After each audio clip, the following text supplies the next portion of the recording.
Hi friends, welcome back to Swami's kitchen. நாம் இன்னைக்கு பார்க்க போகிற ரெசிபி விநாயகர் சதுர்த்தி ஸ்பெஷல் இனிப்பு பூரண கொழுக்கட்டை, கார பிடி கொழுக்கட்டை. இனிப்பு பூரண கொழுக்கட்டையை நான் கேழ்வரகு மாவு வச்சு செய்திருக்கேன். ரொம்ப ஹெல்த்தியாக, ரொம்ப டேஸ்டியாக இருக்கும். பிடி கொழுக்கட்டையை நான் புட்டு மாவில் செய்திருக்கேன். நல்ல பஞ்சு போல் நல்ல டேஸ்டியாக இருக்கும். நம்ம முதல்ல இனிப்பை செய்திருவோம். இப்போ ஒரு பாத்திரத்தில் அடுப்பில் வச்சு 1 கப்பு தண்ணி விடணும். ஒரே கப்பில் தான் அளவு எடுக்கணும். ஒரு 1/4 டீஸ்பூன் உப்பு, 1 டீஸ்பூன் நான் தேங்காய் எண்ணெய் விட்டுருக்கேன். தேங்காய் எண்ணெய்க்கு பதிலாக நீங்கள் நெய் விடலாம். நல்லா கொதிக்கணும். நல்லா கொதித்து வரட்டு. இப்போ அது இருக்கட்டும், அடுப்புலேயே இருக்கட்டும். இப்போ நம்ம ஒரு பாத்திரத்தில் 1 கப்பு கேழ்வரகு மாவு எடுத்திருக்கேன். நம்ம தண்ணி இதில் அளந்தோமோ அதே கப்பில் தான் கேழ்வரகு மாவும் அளந்து எடுக்கணும். 1 கப்புக்கு 1 கப்பு தண்ணி போதும், கரெக்டாக இருக்கும். இப்போ எல்லாமே விட்டு நல்லா கலந்து வச்சுடுங்க. கொஞ்சம் இலக்கமாக இருந்த போல் தான் இருக்கும். நம்ம இருக்கிறோம் பாருங்கள். எடுத்து வச்சுக்கிட்டு நல்லா கலந்து விட்டுட்டு நல்லா மூடி வச்சுருங்க. நல்லா மூடி இருக்கட்டு. இப்போ அடுத்த பாத்திரத்தில் 3/4 கப்பு வெல்லம் போட்டிருக்கேன். 1/4 கப்பு தண்ணி விட்டு நல்லா கரைச்சி விட்டுறணும். கரைச்சி நல்லா கொதித்து வந்தால் போதும். பாருங்கள், நல்லா கொதித்து வந்துட்டு இப்போ நம்ம அது இருக்கட்டு. அடுத்த கடாயில் 1 டேபிள் ஸ்பூன் நெய் விட்டுருக்கேன். நெய் விட்டு நம்ம ஒரு பெரிய கப்பு நிறைய துருவின தேங்காய், அது கூட கொஞ்சம் ஏலக்காய் பொடியும் போட்டு நல்லா கொஞ்சம் அந்த பச்சை வாசனை போகிறது வரை, தேங்காயை விட கொஞ்சம் ஈரப்பதம் போகிறது வரைக்கும் நீங்கள் கிளறி விட்டுக்கிட்டே இருங்க. இந்த நெய்யும் தேங்காயும் சேர்ந்து நல்ல வாசனையாக இருக்கும். இப்போ நம்ம கரைச்சி வடிகட்டி வச்சோம் இல்லையா வெள்ளைப்பாகு, அதை இதில் விட்டுருங்க. கொஞ்சம் கொஞ்சமாக விட்டு நல்லா கிளறி விட்டுருங்க. கரெக்டாக இருக்கும். நல்லா இனிப்பு கரெக்டாக இருக்கும். இப்போ இதை கிளறி விட்டு பாருங்கள் எப்படி இருக்கும். இப்போ இதை நல்லா ஆற வச்சிடணும். மூடி வச்சு ஆற வச்சுருங்க. இப்போ மாவையும் நம்ம எடுத்து முடிய ஆற வச்சாச்சு. இதையும் எடுத்து ஆற வச்சுருவோம். பாருங்கள் மாவு எப்படி இருக்குன்னு பாருங்கள். அப்படியே தான் இருக்கும். உங்களுக்கு அப்படியே நல்லா இலக்கமாக இருந்ததுன்னா பிடிக்கிறதுக்கு பக்குவமாக இல்லை அப்படின்னா 1 டேபிள் ஸ்பூன் அரிசி மாவு போட்டுடுங்க. இல்லைன்னா கேழ்வரகு மாவே போட்டால் போதும். இப்போ நல்லா பிசைஞ்சு வச்சாச்சு. கையில் நெய் தடவிடுங்க. அப்படின்னா தான் நல்லா ஒட்டாமல் வரும். பாருங்கள், இப்போ அது இருக்கட்டு. இப்போ நம்ம இது பூரணம் ஆறிட்டு இதை நம்ம உருண்டையாக பிடிச்சி வச்சுக்கிடுவோம். பாருங்கள், சின்ன சின்ன உருண்டையாக உருட்டி வச்சுக்கலாம்.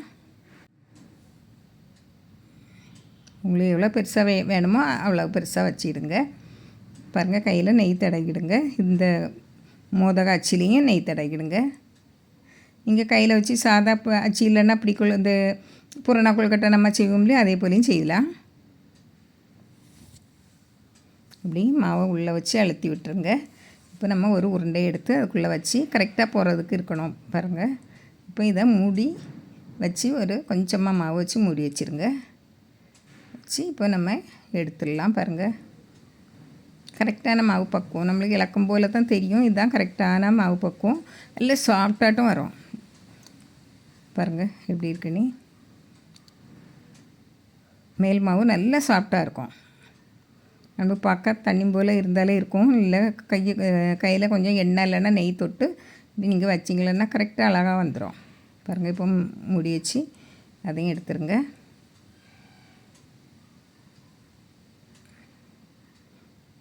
அழகாக வந்துடும். இதையும் எடுத்துடலாம். இப்படியே நம்மளுக்கு தேவைக்கு நீங்கள் எடுத்து வச்சுக்கலாம். செய்து வச்சாச்சு. நான் கொஞ்சம் ஏலெண்ணெய் செய்து வச்சாச்சு. பாருங்கள், இதை முதல்ல வேக வச்சுக்குவோம்.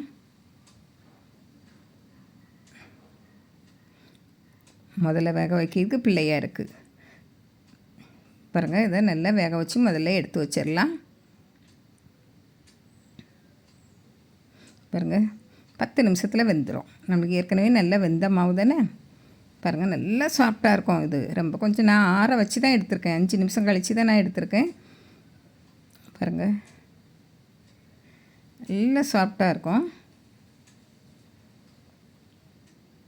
இது நம்ம எடுத்து வச்சுருவோம். இது எப்படி இருக்குன்னு பாருங்கள். கேழ்வரகு மாவு நல்ல சத்து உள்ளது. நீங்கள் அதிலே செய்து பாருங்கள்.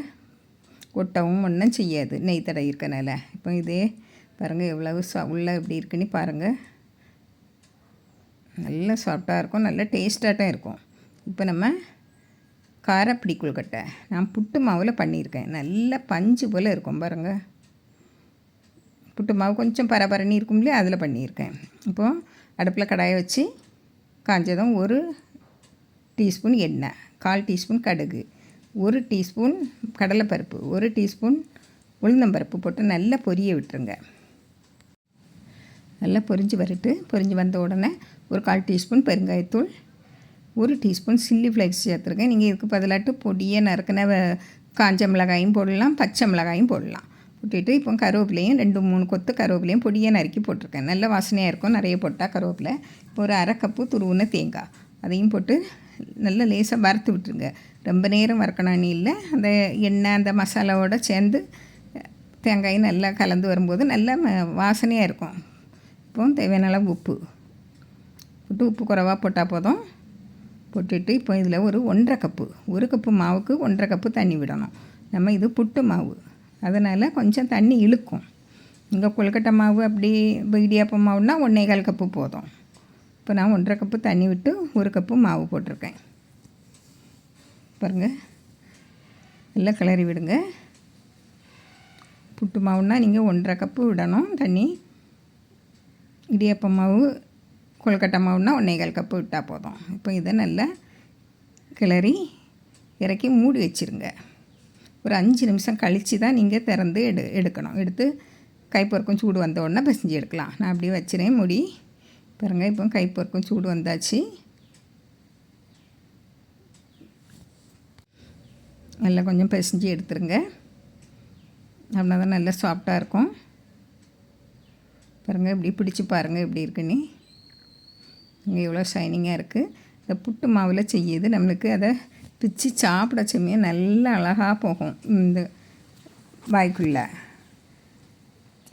ரொம்ப கொஞ்சம் ரப்பர் கணக்காக இருக்காமல் நல்ல டேஸ்ட்டாக இருக்கும் புட்டு மாவில் செய்யுதுன்னா.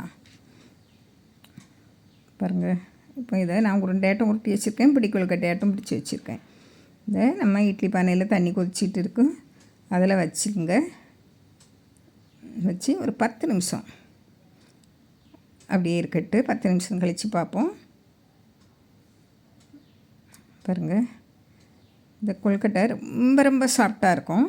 இப்போது நம்ம அடுத்து ஒரு 5 நிமிஷம் கழித்து எடுக்கலாம். பாருங்கள், ஒரு 5 நிமிஷம் கழித்து தான் நான் எடுத்துருக்கேன். பாருங்கள், அப்படின்னா தான் ஒட்டாமலும் வரும். பாருங்கள், கார பிடி கொழுக்கட்டை ரெடி ஆயிடுச்சு. அதுவும் புட்டு மாவில். பாருங்கள், எவ்வளோ பஞ்சு போல் இருக்குன்னு பாருங்கள். நல்லா வாசனையாட்டம் இருக்கும். நம்ம வாயில் வச்ச உடனே கரைஞ்சி போகும். நம்ம இடியாப்பம் மாவு கொழுக்கட்டை மாவில் பண்ணது கூட கொஞ்சம் இதாக இருக்கும். இது நல்ல பஞ்சு போல் இருக்கும். இப்போ 2 கொழுக்கட்டையும் ரெடி ஆயிடுச்சு. இதே போல் நீங்களும் இந்த விநாயகர் சதுர்த்திக்கு செய்து பாருங்கள். பிடிச்சிருந்தால் லைக் பண்ணுங்கள், ஷேர் பண்ணுங்கள், கமெண்ட்ஸ் பண்ணுங்கள், மறக்காமல் சப்ஸ்கிரைப் பண்ணுங்கள்.